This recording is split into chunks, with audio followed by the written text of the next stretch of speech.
What's up, YouTube? It's your boy back at it again here, and it's your boy Way Tomorrow, Way Tomorrow. And we're gonna talk about who should, and probably will kill Thanos.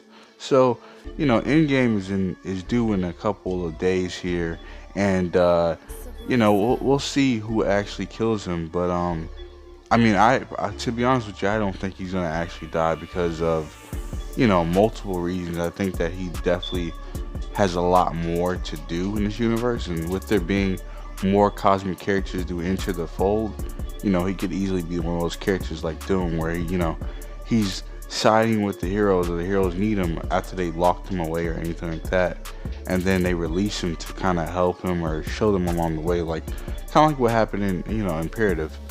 But yeah, I think number one who should kill him. I'm just gonna go right off the bat here and say number one. Of course, it's gonna have to be Iron Man. And the reason why I say Iron Man is because, you know, Thanos' first appearance is definitely in an Iron Man comic. It's, I think, issue 53 if I'm not mistaken.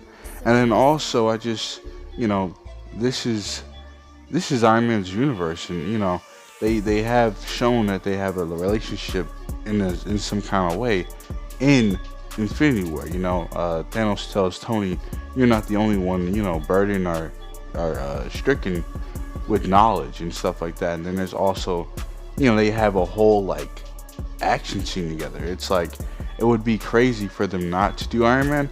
And plus, Iron Man is the first character in the MCU, and if he dies, while us killing Thanos, that would be really cool and really would be a great send off for that character. But um, number two, I would say, as far as number two goes to killing Thanos, definitely Nebula. Nebula, I feel like she deserves it the most because it's like, this is a character that's related to Thanos. This is a character that has been punished, physically and mentally from time to time. We saw her get punished and fucking bullied in Infinity War, and of course there's the backstory of how Gamora would always win in fights. At least what was told up to our knowledge in Guardians 2. So to see Nebula actually not wield the gauntlet, but to kill or produce the final blow to Thanos would be very like relieving. But of course, she's not one of the original six founding members of the Avengers, so it's like to see it happen by her hands would be like, wow, okay, like that's kind of cool, I guess. And then like number three, I would definitely say it had to be Drax the Destroyer because, if there's any lingering cosmic entities in this actual universe, which we really don't know. I mean, there's been little, tidbits here and there that say, hey, death, infinity, oblivion, and eternity are in this universe, but we don't know for sure. There's also been a Limitrine villain that they, mentioned or had an Easter egg for in Doctor Strange, but we don't know if they're actually in this universe. So I think that if Drax the Destroyer takes the forefront, which I highly doubt, in this movie, or at least has a couple of scenes where like he's like, hey, I didn't, he didn't know that he could kill Thanos, but Kronos, which is Thanos's, I think, yeah, grandfather, he comes about and he's like, hey Drax, don't forget, you have this. He like unlocks this like powerful like power inside of him because so far we have seen Drax, absolutely get his ass handed to him each and every time he's shown up inside of a film. So to see Kronos kind of imbue this power onto him and maybe change his clothes to make him look more like the original appearance of Drax the Destroyer.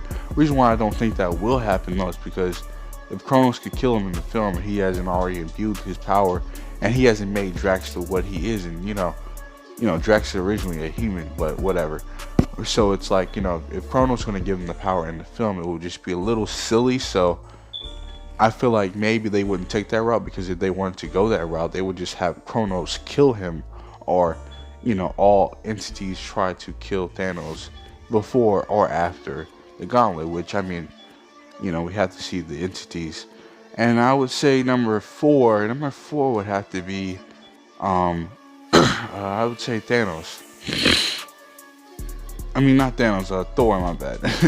But the reason why I say Thor is because Thor, he should have aimed for the head, and this would definitely like make him be like a really like, cause he's already powerful, but it would be like, wow, like, okay, Thor's that nigga. Like Thor killed Thanos. Thor did something special besides fucking make jokes and and not be Thor in the past couple of films. Which, I mean, of course, at the end of Infinity War, where he comes down, and he's like, yeah, I'm Thor finally. It's like, yeah, so it's like to see him kill Thanos would be really like worth it, because that's what this film's all about to me. It's like we're gonna have to see great send-offs, or we're gonna have to show characters like really doing crazy stuff to the point where it's like, oh man, I need more of that character. And finally, five.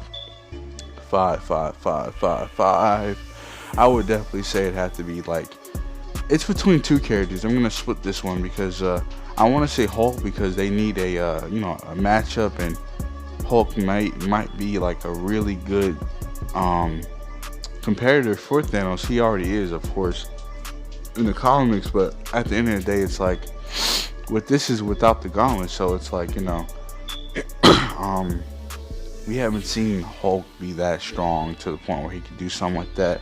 And as far as like him really beating Thanos to a pulp, I highly doubt we're gonna see like a scene like that in the movie, because it's a little ridiculous. It's like, I don't know, I mean, who wants to really see Thanos really be beat like that, or like as far as like getting his heart ripped out. If you use that scene for Hulk and not Drax the Destroyer, it's gonna really look out of place, and it's going to piss fans off, of course.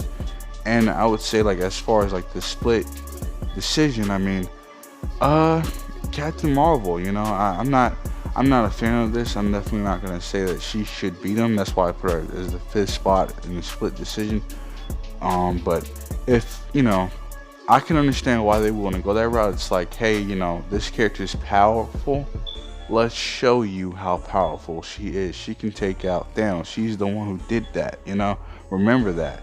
So when the next Captain Marvel film comes out, it's like, wow, okay, she did this, she did that.